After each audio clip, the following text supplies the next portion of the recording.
Welcome to the Underground, the Steel City Underground, the black and gold standard for Pittsburgh Steelers coverage. Now, here's your host, Mike Palaya.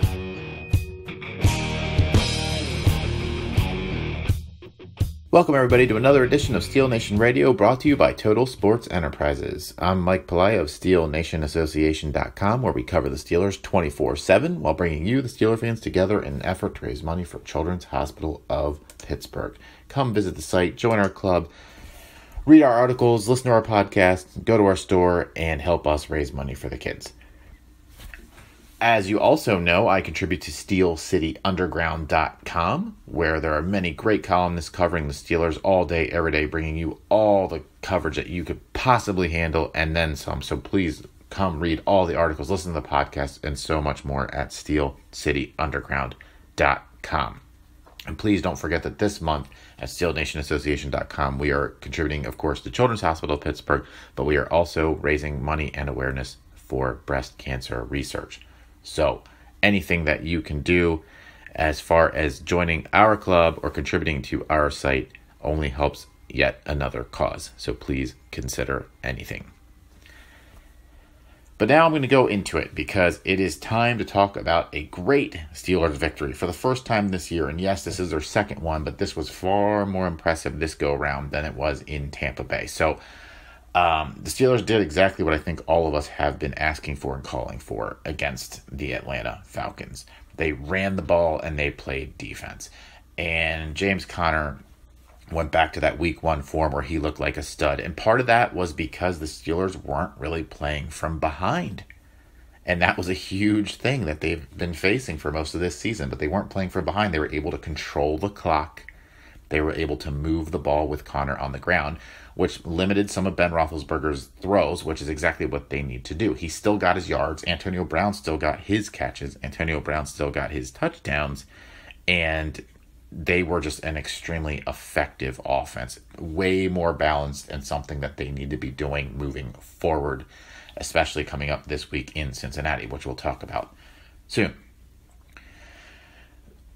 On top of that, they played a tremendous amount of defense, the best defense they've probably played all year, getting to Matt Ryan, really handling Ridley and Julio Jones as well in the secondary, specifically because they were getting to Matt Ryan with 6 sacks, TJ Watt with a handful of those. It was an impressive defensive performance. And when the defensive line, Cam Hayward for one, and TJ Watt in the second set there with the linebackers, when they can get to the quarterback and they can pressure him and they can sack him, then that obviously allows the secondary time to make plays, or maybe not even have to make plays, because we know that that secondary is very susceptible, extremely susceptible to the deep ball. But that really wasn't a worry this past week because there was so much pressure on Matt Ryan. They need to do that this week against Andy Dalton, who can make the mistake. He's already thrown 7 interceptions this season. But again, we'll get there. One thing I do want to talk about, though, is the effectiveness of James Conner. And it was just a week ago that I was saying that I thought Le'Veon Bell was needed sooner than later because of his ability to move the ball, as well as his ability to help control the clock, which would keep our defense off the field. They did that with Conner this past week. However, what I would say is Le'Veon Bell returning will serve a helpful purpose if, the big if here, is he doesn't cause locker room issues. If that locker room can get past all the BS that happened earlier in the season when he didn't come back and all the kind of talking through the media, and I think they will because he's a great player, then he can help this team win ball games. But what Ben Roethlisberger said this week on his radio show is true. He said just because Bell returns does not mean James Conner should be relegated to limited/bench duties. And I would agree. There's a role for James Conner. But I would also say that Le'Veon Bell has to be elevated to the feature back. Maybe not in his first or second game back, but somewhere moving into the second half of the season because he's just superior to Conner. I mean, that's the bottom line. Not to mention you're going to be paying him the prorated portion of the $14.5 million that he's going to have signed for at that point. So you may as well get your money's worth. I think you approach it as this is your last season with Bell, rightfully so. And you obviously mix Connor in, but at the same time, you really work Bell and you really run him into the ground because this is it. This is it. And just use him. And he'll be effective. He needs to get that payday, so he can't half-ass it there. He can't dog it. He's going to have to put up numbers if he's going to get that payday that he wants at the end of the season. It won't be by Pittsburgh, and that's fine. But make him earn it. Now, this week against Cincinnati, Bell won't be there. This will probably be the last game he won't be at. Now, could they trade him by the end of the month? They could. Is it likely? I don't think so.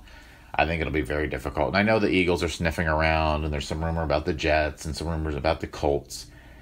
I just think it's going to be too difficult. So I think he plays for Pittsburgh the remainder of the season. Again, it won't be this week. So this week, I think they do what they did last week. I think James Conner gets the ball. I would give it to him 20 to 25 times. I would keep Roethlisberger at the 30 to 35 throw range if I could. Obviously, distributing the ball as best he can to Antonio Brown, Juju. I'd get Vance McDonald a little more involved this week. He wasn't involved that much last week, in my opinion. I'd like to see a little more out of James Washington, quite honestly. I think he's a big play capability guy that hasn't shown too much through the first 5 weeks in his rookie year, but that's okay. And specifically defensively, I think that they need to concern themselves around A.J. Green, obviously. But the best way for the secondary to do that is, one, you're going to have Joe Hayden guarding him everywhere he goes. That's what I think they need to do. And two, you need to, as a defense, get pressure, as they did last week, on Andy Dalton this week. They rattled Matt Ryan. They sacked him. And if they do that to Andy Dalton, he is more mistake-prone than Matt Ryan is. So you can force him into some turnovers. You can get him on the ground easily. He's not super mobile. I mean, he's mobile, but he's not super mobile. And I think that you can really take him out of his ball game. And if you can get to him, then A.J. Green's not going to get many catches, just like Julio Jones was limited last week. But they do have a rushing attack of Joe Mixon and Giovanni Bernard, who are both averaging 4.5 and 4.6 yards per carry, respectively. So they have a quality backfield there that can get up the middle pretty quickly that they're going to have to limit as well as a defense, and that comes to the front line. I'm looking for Hargrave, Tuitt, and Hayward to play stellar defense against the run, as well as hopefully apply some pressure to Andy Dalton in the backfield. Defensively, I have a few concerns around Geno Atkins, who has 6 sacks, and Jordan Evans, who has, Carlos Dunlap, who has 4. Those guys, they can get to Roethlisberger, and that's going to be up to the offensive line to protect Big Ben, because this game, as we all know, is going to be extremely physical. It's going to be extremely chippy. It's one that's going to, in this world of new NFL penalties, probably feature a lot of personal fouls. And the one thing we don't need is the extracurricular stuff, and we don't need anybody getting hits or extra hits on Roethlisberger. Obviously, Vontaze Burfict is a guy that stands out, who's just a maniac. I mean, there's no other way to put it. I know that Marquise Pouncey came out this week, said he enjoys playing against Burfict. He's a really good defender. He plays physical, but that may all be true. But the guy takes it far too far, especially in this game. It's close to dangerous, quite honestly. It gets dangerous on the field. And this game is extremely physical. Let's not forget that the last time that the Pittsburgh Steelers went into Cincinnati, Ryan Shazier was paralyzed. Now, that was actually on a clean play overall. I mean, there was no extracurricular activity on that one. But the point is that these types of things, you never know when they're going to happen, but the extracurricular activities in a game where we already know somebody was paralyzed last year, it just aren't necessary because we don't need any injuries really on either side. Let's be honest. So it's one that I hope that both teams limit. I'm not saying that they shouldn't play physical. In fact, I think they should play physical. I just hope they keep it when the whistles are blown and not after the whistles. Because at that point, it's when it gets dangerous. And the Steelers having the likelihood of getting penalized quite often just because I feel they still lack discipline really need to watch themselves because, again, free yards, all these personal fouls that I think are going to come on both sides. I wouldn't be surprised if each team gave up over 100 yards in penalties this week. I really wouldn't. It's that ugly. at times. It's going to be interesting. I don't think it's going to be an extremely high-scoring game. I think both teams will be held under 30 points. I think that both teams are going to go for a ball control type of offense. I really do hope the Steelers do that, but I do think that the Bengals will do that as well. And I think that you're looking at a game in the 20s. And because of the fact that Roethlisberger goes into Ohio and just wins, except for the tie earlier this year, and the fact that Steelers basically own Cincinnati, and the fact that they're coming off of a huge win, I think they have some momentum. They really need this victory more than the Bengals do. If the Steelers can get this win, they pull within a half a game of Cincinnati heading into their bye week. If the Bengals win, the Steelers are 2.5 back at that point. And that's a hard thing to come back on. That's not to say they can't. There'll still be 10 games to go, but it won't be as easy. And if you can send the Bengals to a loss this Sunday and you're going into your bye week and Cincinnati's headed to Kansas City the following week on Sunday Night Football, you've got to like your odds coming out of that. So I think the Steelers are going to be motivated, and I think that they're going to come out and they're going to win this game. I, again, think they're going to do it through a ball control offense, which will keep their defense a little fresher, and on the field, the Steelers' defense a little fresher, and off the field a little more often. I think they're going to do it through an extreme amount of pass rushing against Andy Dalton. I think they're hopefully through that pass rushing going to limit A.J. Green's opportunities, and then that's going to limit the Bengals' offense to trying to rush the ball, which would be, I think, to the Steelers' liking, and then they're going to have to play, close the box defense.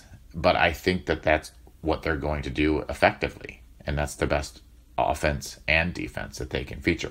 Now, that's not to say that Roethlisberger can't get 250 to 300 yards. I think he can do that on 30 to 35 throws. That's not to say that Antonio Brown won't get 8 to 10 catches. He can do that. And I think Roethlisberger and Brown connection, came back a little bit last week. I mean, Juju's a great receiver. And if you have some dump offs to McDonald and you get the ball to Connor in the air another 3 to 5 times, you're going to be good. And I think that they're going to do that. So I'm going to wrap this up with a Steelers victory. I think it's going to be a 27-23 Pittsburgh Steelers victory heading into their bye week. That's going to do it for me. Come visit me at steelnationassociation.com or steelcityunderground.com. And hopefully next week we'll be talking to you after another Steelers victory. We would like to thank you for listening and remind our listeners to follow us on social media and our website, www.steelcityunderground.com.